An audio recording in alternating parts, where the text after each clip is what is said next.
ఈ కామారెడ్డి డిక్లరేషన్ లో కేవలం 42% స్థానిక సంస్థల రిజర్వేషన్లు కాదు అధ్యక్ష. సార్ ఇక్కడ 42% రిజర్వేషనే కాదు అధ్యక్ష, అనేకమైనటువంటి అంశాలు ఈ బీసీ డిక్లరేషన్ లో ఉన్నాయి.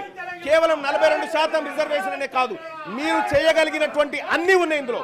మరీ ముఖ్యంగా అధ్యక్ష విశ్వకర్మలకు సంబంధించినటువంటి అధ్యక్ష మంగళి, స్వర్ణకారులు, కమ్మరి, వడ్రంగులు, కుమ్మరులను 90% సబ్సిడీతో టూల్ కిట్లు ఇస్తామని చెప్పారు అధ్యక్ష. ఆ కార్యక్రమం చేయడంగా ఎవరు అడ్డుకుంటారు అధ్యక్ష? అక్కడ ఏం పార్లమెంట్ ఏం వద్దంటలేదు, సుప్రీంకోర్టులు ఏం అడ్డుకుంటలేవుగా అధ్యక్ష. పట్టణ ప్రాంతాల్లో షాపుల ఏర్పాటు భూమి కేటాయిస్తామని చెప్పారు అధ్యక్ష. ఆ భూమి కూడా ఇప్పటిదాకా దాని మీద పరిశీలన కాదు కదా, కనీసం పట్టించుకున్న పాపాన పోలేదు అధ్యక్ష. మా రజక సోదరులకు, రజక యువతకు పట్టణాల్లో ల్యాండ్ రోమెంట్స్ ఏర్పాటు చేసేందుకు 10 లక్షలు ఇస్తామని చెప్పారు అధ్యక్ష. తక్షణమే ఈ ప్రభుత్వం ఇవన్నీ చేపట్టాలని డిమాండ్ చేస్తా ఉన్నాం అధ్యక్ష. అలాగే రాష్ట్ర వ్యాప్తంగా దోబిఘాట్లు ఆధునీకరణ కోసం ప్రతి జిల్లాకు 10 కోట్లు కేటాయిస్తామని చెప్పారు అధ్యక్ష.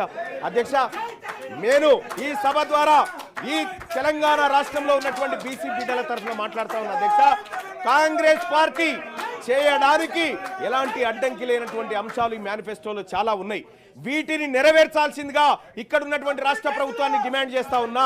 మా ఆకలి, మా బాధ, మా గోస ఈ సభ ముందు పెట్టుకునేటువంటి సందర్భంలో ఈ రాష్ట్ర ప్రభుత్వం నుంచి మేము ఎక్స్పెక్ట్ చేస్తుంది అధ్యక్ష, కేవలం 42% మాత్రమే అడ్డంకి ఉంది. మీరు ఇంప్లిమెంట్ చేయడానికి ఏ అంశానికి కూడా అడ్డంకులు లేవు. వీటిని అమలు చేయండి. ఇక్కడ 1,00,000 కోట్ల బడ్జెట్ పెట్టడానికి సార్ 20,000 కోట్లు ప్రతి ఏడాది బడ్జెట్ పెట్టడానికి ఎవరైనా అడ్డంకి ఉన్నారా? దీనికి మీరు పెట్టండి. బీసీలకు సంబంధించి రిజర్వేషన్ దయచేసి 42% రిజర్వేషన్ల విషయంలో అధ్యక్ష ఇవాళ గవర్నర్ గారు ఆమోదించాలి సార్, గవర్నర్ గారు సమ్మతించాలి.